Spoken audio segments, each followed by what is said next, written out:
వాళ్ళుగా వాళ్ళుగా వాళ్ళుగా వాళ్ళుగా డబ్బులు అటేవా అటేవా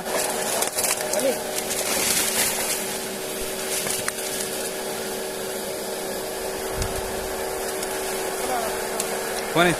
రావు రావు పైన రావు గడ మీదే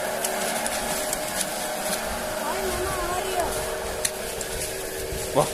ఎంతో గొడ్డు ఉన్నట్టున్నదిగా అదే కూతున్నది మా సార్ నేను ఎగ్గింది ఇదే కావచ్చు అన్న నేను ఎగ్గింది అన్నట్టు తాకుతుంది పక్కకెళ్ళి మా సార్ అన్న పక్కకెళ్ళి వేయండి ఫ్రెండ్స్ 100 తెచ్చింది చూడండి ఫ్రెండ్స్.